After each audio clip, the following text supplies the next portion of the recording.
ज्याला आम्ही मेडिकली म्हणतो building up of neuro pathways.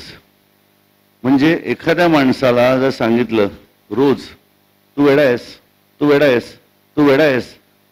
जर एखाद्या सोसायटीमध्ये 50 लोकांना तुम्ही पैसे दिले आणि सांगितलं किंवा 50 लोकांनी ठरवलं की ह्याला वेडा करायचा चांगल्या शहाण्या माणसाला, तर समोर मनुष्य आला की ही ही ही हसायचं, ए वेडा, ए वेडा. पहिल्यांदा मनुष्य म्हणेल अरे काय ठीक आहेस ना. पुढे गेल्यानंतर हॅलो वेडा. असं जर रोज केलं तर तो मनुष्य वेडा होतो. का? कारण मी वेडा आहे, मी वेडा आहे, मी वेडा आहे हा एक वेगळ्या तऱ्हेचा बॉन्ड ब्रिज ज्याला न्यूरो पाथवे म्हणतात हा मेंदूमध्ये बिल्टअप केला जातो. म्हणजे त्याच्या केवळ कानावरती तू वेडा आहेस, तू वेडा आहेस, तू वेडा आहेस, तू वेडा आहेस, तू वेडा आहेस, तू वेडा आहेस, तू वेडा आहेस हे जर रोज पडलं सगळीकडनं तर त्याचा रिपरकेशन्स एवढे होतात की त्याचा मेंदू त्याची सिस्टीम ऍक्सेप्ट करते की मी वेडा आहे आणि मग त्याचा बिहेवियर पॅटर्न चेंज व्हायला लागतो.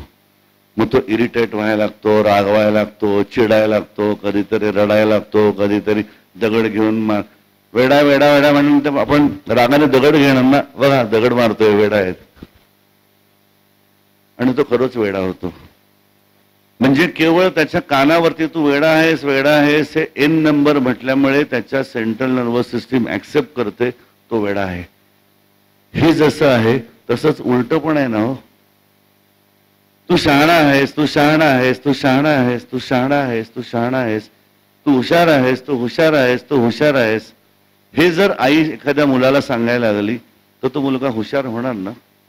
काळजी नको करू, सगळं आठवणार आहे तुला, सगळं आठवणार आहे, मी शिकवलेलं आत्ता तुला पेपरात सगळं येणार आहे, अजिबात काळजी नको करूस, तू आता अभ्यास केला सिन्सिअरली मी बघतेय, टेन्शन नको करूस, तुला पेपराच्या वेळेला सगळं रिप्रोड्यूस करता येणार आहे. आई काय सांगते, गध्या काही उपयोगाचं नाही तुला शिकवून, पेपरामध्ये नेमकं शेण घालतोस तू, मागच्या वेळेस तेच केलंस, मागच्या वेळेस जे केलं ते जर आता करायला नको असेल तर तू कशाला बोलते वाणीने घाणेरडं. त्याच्या ऑलरेडी पोटामध्ये असताना तूच नको ती बीज टाकलेली आहेस म्हणून तो मुलगा असा मतिमंद झालाय किंवा गतिबंद झालाय किंवा उन्हाळ झालाय किंवा व्यसनी झालाय. त्याच्यामध्ये नवीन तरी न्यूरो पाथवे नको बिल्टअप करू, करायचं झालं तर चांगले न्यूरो पाथवे बिल्टअप कर, if at all that is going to help him. इतकं आपलं मन सेन्सिटिव्ह असतं कारण मन नावाची गोष्ट दिसत नाही. मन नावाची गोष्ट म्हणजे तुमचे विचार आहेत. It is an expression of the soul or expressive power of the soul. You can call it as a mind. म्हणजे आत्म्याची विचार करण्याची जी शक्ती आहे किंवा जे विचार आहेत ते म्हणजेच मन आहेत की जे डायरेक्टली बॉडीशी कनेक्टेड आहे. चिंता नावाची गोष्ट कुठे करताय? मनामध्ये करताय. फक्त विचार आहेत. चिंता म्हटलं की लगेच आहेच, डोपामाइन शटडाऊन आहेच, सेरोटोनिन शटडाऊन आहेच. का करताय स्वतःचं नुकसान चिंता करून?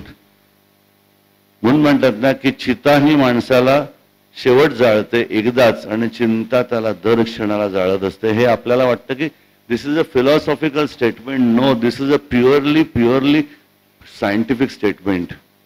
It is actually the burning of your systems every second, every nanosecond. when you carry any worry, जेव्हा जेव्हा तुम्ही कुठलीही चिंता करता तेव्हा सरळ सरळ शरीराचा कुठलं तरी अंग काडी लावून पेटवता.